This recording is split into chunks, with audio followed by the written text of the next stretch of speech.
Kompetisi Liga 1 2022-2023 yang diikuti PSM Makassar sebagai salah satu peserta rencananya akan kembali bergulir November ini. Sebelumnya, skuad PSM Makassar maupun klub lainnya harus rehat dari pertandingan lantaran Liga 1 2022-2023 dihentikan sementara. Belum adanya kejelasan jadwal lanjutan Liga 1 membuat skuad PSM Makassar harus meliburkan latihan dan akan kembali dilakukan di awal November. Kabar terbaru bahwa pihak PSSI dan PT Liga Indonesia Baru atau PT LIB akan menggelar kembali Liga 1 pada 7 November mendatang. Namun, kompetisi kasta tertinggi tanah air itu tak akan sama lagi euforianya dengan pekan-pekan sebelumnya. Pasalnya, akan ada pembatasan jumlah penonton nantinya demi meminimalisir adanya kejadian serupa tragedi Kanjuruhan. Tentu kabar ini merupakan kabar baik untuk seluruh pihak yang berkecimpung di sepak bola Indonesia, termasuk skuad PSM Makassar. Hanya saja dengan pembatasan jumlah penonton juga memiliki dampak kurang baik untuk klub maupun supporter. Pertama, secara pemasukan klub PSM Makassar mengandalkan dari penjualan tiket laga kandang. Jika jumlah penonton dikurangi, maka tiket pertandingan yang dijual juga akan terbatas. Ini juga tentu menjadi kabar yang kurang baik untuk supporter PSM Makassar.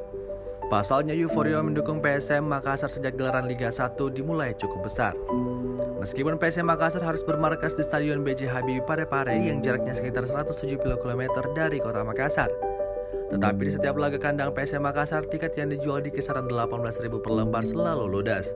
Sebelumnya, anggota Exco PSSI Yoyok Sukawi menyebut apabila kompetisi Liga 1 2022-2023 bakal kembali digelar pada tanggal 7 November 2022. Dalam hal ini, Yoyok Sukawi menjelaskan apabila nantinya Liga 1 belum akan berjalan normal, kompetisi bakal dilanjutkan dengan pembatasan penonton.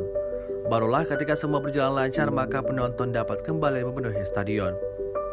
Yoyok Sukawi menargetkan hal itu terjadi pada tanggal 25 hingga 26 November mendatang. Tanggal 7 November itu mulai kick off pertama, kata Yoyok Sukawi dilansir dari bolasport.com dari Tribun Jawa Tengah. Nanti uji coba pertandingan dengan penonton dikelompokkan di berbagai venue. Tanggal 25 atau 26 targetnya kompetisi kembali full penonton 100%, ujarnya. Untuk saat ini PSSI terus melakukan pemantauan. Pemantauan tersebut bertujuan untuk mencari venue yang memenuhi standar dalam menggelar Liga 1 baik dari sisi supporter ataupun keamanan. Sementara itu Liga 1 2022-2023 sudah terhenti sejak tanggal 1 Oktober lalu. Hal tersebut merupakan buntut dari adanya tragedi Kanjuruhan yang menelan korban jiwa sebanyak 132 orang. Sebelumnya pihak PT LIB sempat menyebut jika Liga 1 hanya ditunda selama sepekan. Namun tak berselang lama pernyataan tersebut diralat oleh PSSI. PSSI mengabarkan apabila kompetisi dihentikan sampai waktu yang tidak ditentukan. Penghentian kompetisi ini sendiri tak hanya berlaku bagi Liga 1 2022-2023. Liga 2 dan Liga 3 juga mengalami hal serupa.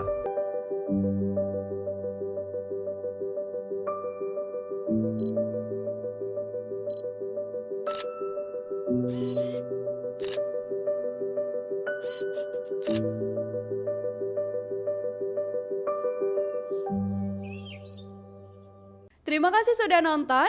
Jangan lupa like, subscribe, dan share ya.